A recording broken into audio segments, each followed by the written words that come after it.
बड़ी कैसे हो आप सभी लोग। देखो आज का ब्लॉग का शुरुआत करेगा आपका भाई इस गाड़ी से। आप सोच रहे हो कि सुबह सुबह ये गाड़ी में कर क्या रहा है। You know the responsibilities of the family.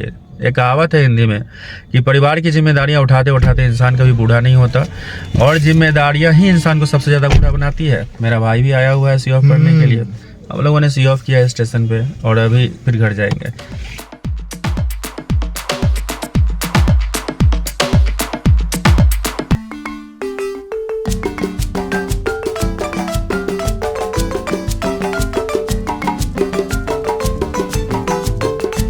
मित्र, सुबह सुबह चाय का मजा कुछ और ही है। हम दो भाई दोनों तबाही। ये मेरा बावला है।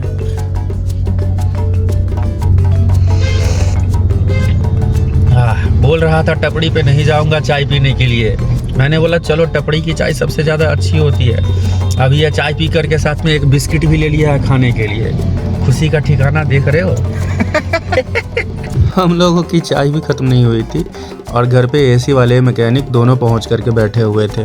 एसी तो मैं अपने सामने ही लगवाऊंगा क्योंकि थोड़ी टेक्निकल चीज़ें होती हैं। आप ध्यान से नहीं देखोगे तो बाद में यही लीक करता है गैस और प्रॉब्लम बड़ी होती है। एसी का डायरेक्ट हवा आपके नाक पे या सर पे आना ही नहीं चाहिए, नहीं तो उसे नाक सूख जाता है, गला सूख जाता है और फेफड़े में भी प्रॉब्लम आती है। इसलिए मैंने अपने रूम में कुछ ऐसा एसी का सेटिंग करवाया है जिससे कि उसका विंडशील्ड का हवा दूसरे डायरेक्शन में गिरता है और हमारा रूम भी ठंडा हो जाएगा।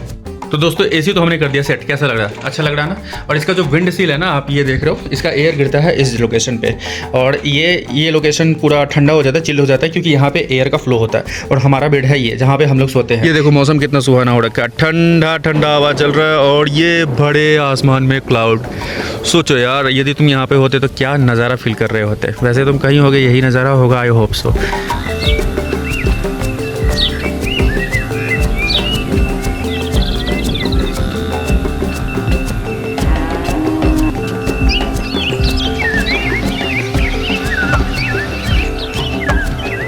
भैया हमारे इधर तो मौसम कतई बेईमान हो रखा है। घर में एसी लगा रहा हूँ, बाहर बारिश हो रहा है।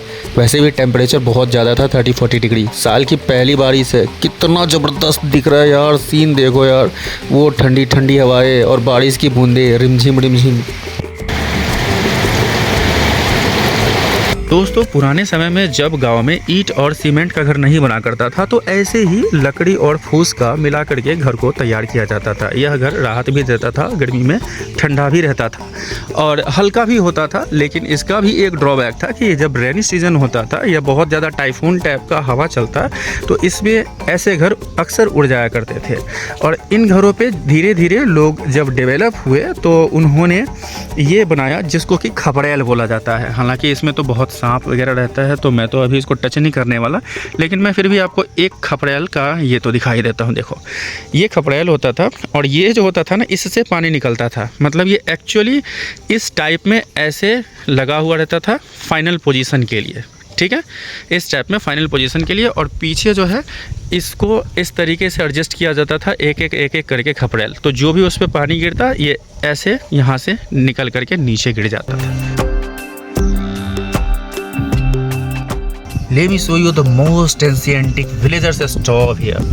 This is called मिट्टी का चूल्हा इन विलेज, जो गांव की महिलाएं बनाती है अपने हाथों से। और इसमें आग लकड़ी यहाँ नीचे डाल करके जलाया जाता है और ये ऊपर से फायर और स्मोक एक साथ निकलता है। So there are disadvantage in this कि एक तो धुआं निकलता है, पूरे घर में काला काला धुआं आपको लगने की संभावना बनी रहती है। इसलिए इसको रिप्लेस करके लोगों ने गांव में भी अब गैस चूल्हा लगाना स्टार्ट कर दिया। And second one, you can not control the fire existing temperature in this which can be easily controlled by the help of gas चूल्हा। और ये भी मिट्टी का ही बना हुआ है जिसकी वजह से घर बहुत ठंडा रहता था गर्मी के दिनों में भी, चाहे कितनी भी भीषण गर्मी क्यों ना हो। लेकिन अब तो हमें एसी लगाना पड़ता है क्योंकि सीमेंट और ईंट से हम लोग घर बनाते हैं और सीमेंट आपको पता है रॉक पार्टिकल्स होता है जिसकी वजह से गर्म हो जाता है घर। तो बिना एसी का काम चल ही नहीं रहा है। तो ये रहा हमारे घर का एंट्रेंस और हमारे एंट्रेंस के जस्ट राइट साइड में एक मंदिर का निर्माण करवाया गया है। जय श्री राम दोस्तों, इसमें एक छोटा क्यूट सा हनुमान जी का मूर्ति भी रखा हुआ है। देख लो, दर्शन कर लो दोस्तों, आपके बिगड़े काम बन जाएंगे। बोलो जय श्री राम और जय हनुमान। हालांकि इसको लाल कलर से पेंट किया गया है जैसा कि स्पष्ट आप देख सकते हैं, लेकिन मुझे थोड़ा सा इस कलर पर डाउट है क्योंकि बहुत सारे दार्शनिक का वीडियो मैंने देखा है जो बता रहे हैं कि सनातन धर्म में रेड कलर का कोई कॉन्सेप्ट नहीं है। And I literally don't know, बहुत सारे मंदिरों को तो मैंने लाल कलर से ही देखा है जो कि शुभ माना जाता है। I am literally confused a little bit, kindly help me. ये कलर अच्छा है या नहीं है, आप लोग बताइए। घर बनाने के बाद में हमारे पास में कुछ रॉड बच गया था जो कि मिट्टी से उठा करके ईंट लगा करके रखा हुआ है। अब ऐसा क्यों किया जाता है? वो इसलिए ताकि लंबे समय तक सस्टेनेबल रहे, इसमें कोई जंग ना लगे और बाद में छत में भी इसको यूज किया जा सकता है। और हम लोग हो गए हैं तैयार, मार्केट निकलना है, थोड़ी मोड़ी परचेजिंग भी करनी है। गांव घर में जो ये सड़क पे बैठने वाले लोग हैं ये अक्सर गाड़ी वाले को डिस्टर्ब करते हैं। ऐसा लगता है जैसे सड़क इन्हीं का हो, हमेशा ही डिस्टर्ब करते हैं। आपको और मैं आगे ले चलता हूँ, देखिएगा इनकी भैंस, इनका सामान, घर का ईंटा, घर की मिट्टी, घर के बर्तन, घर का चूल्हा, सब सड़क पे ही देखने को मिलता है। 10 फीट का सड़क गवर्नमेंट बनवा करके देती है, 8 फीट का सड़क छोड़े रखते हैं, तब धक्का लग जाता है, कुछ हो जाता है तो बाद में बोलने के लिए आते हैं कि भैया मालिक जानबूझ के मार दिए आप। ये धुरलक का सड़क है, देख लो, और कितनी दफ़ा इसको बहुत अच्छे से मरम्मत करके बनाया गया है, लेकिन लोगों के पास में नाला होने के बावजूद भी बीच से रोड को काट करके पानी का बहाव एक तरफ से दूसरे तरफ करते हैं, जिसकी वजह से ये रोड बार बार टूट जाया करता है। यदि रोड काटते हुए आपने देखा और किसी को बोलने के लिए सामने से आएंगे तो वो आपसे ऐसे लड़ता है मानो उसके घर वालों का ज़मीन हो और वो उसको कुछ कर रहा हो और हम लोगों ने उसे रोक दिया। ये टोटो ऑटो ने मिलकर के जाम लगाया है।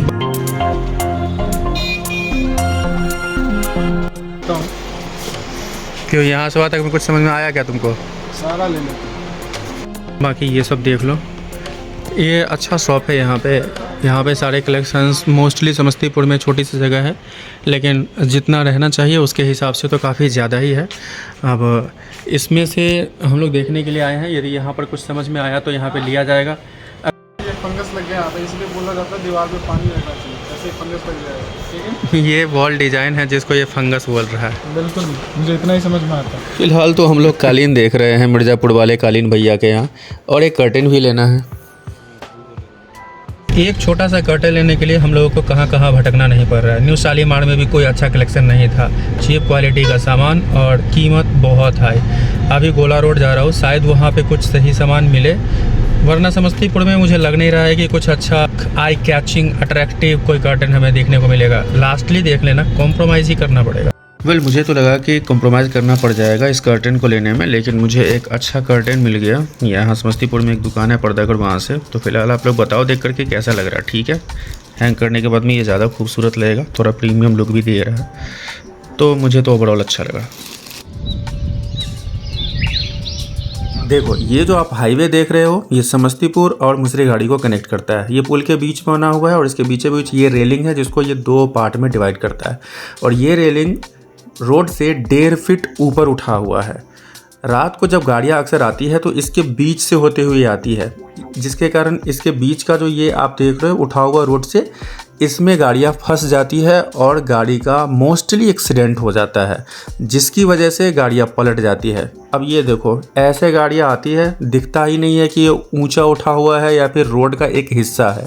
यहाँ पर किसी प्रकार का कोई साइन नहीं है, कोई रेड फ्लैग नहीं है। ये जितने भी खुरदुरे पार्ट आप देख रहे हो ना, ये सभी गाड़ियों के चेचिस से घिसे हुए पार्ट है। और जब लोगों का एक्सीडेंट होता है, लोग यहाँ पे जान जोखिम में डाल करके मरते हैं या फिर कुछ बिगड़ जाता है हालत उनका, तो बगल में देखो 2 हॉस्पिटल है। एक तो जो ये बाएं तरफ दिख रहा है इसमें, और दूसरा जो ये दाएं तरफ आपको अभी दिख रहा है इसमें। अब ये लोगों की साजिश है या चाल है ये मालूम नहीं, लेकिन इलाज इन्हीं दोनों हॉस्पिटल में होता है। ये है बट वृक्ष, जो हिंदू मान्यताओं के अनुसार में बरसात के दिन में पूजा जाता है और काफ़ी धार्मिक स्थल है, देखने से लग रहा है। लेकिन नीचे देखो, यहाँ पे एक नदी हुआ करता था सबसे पहले, जहाँ छठ पूजा होता था।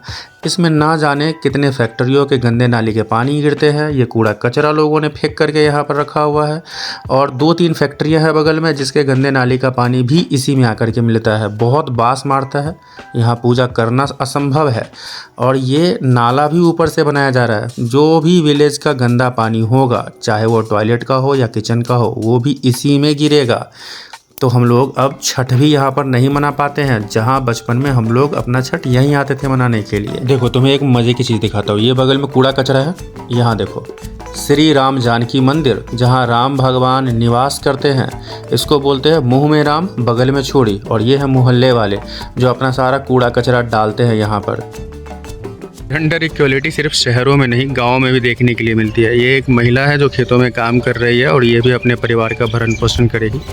और साथ में ये एक जेंट्स है जो कि काम कर रहा है, ये भी अपने परिवार का भरण पोषण ही करेगा। ऐसे गाँव में काम किया जाता है। तो सिर्फ आप ये ना समझे कि शहरों में ऑफिस में ही जेंडर इक्वलिटी की बात की जाती है। यहाँ these women are not speaking about gender equality and feminism type of dialogues, but they are doing the same work as man are doing. फसल ऐसे होते हैं जिसको बोने के लिए बहुत गीली मिट्टी की आवश्यकता होती है, जिसके कारण ऐसे बड़े बड़े मेड़ का निर्माण किया जाता है और इसमें पानी को रोका जाता है।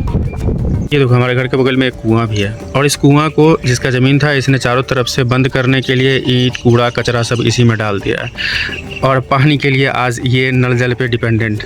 ये देखो ये जो पाइप जा रहा है ना, ये पानी टंकी से आता है और उसका उपयोग करता है खेतों में पटाने के लिए या फिर पीने के लिए भी।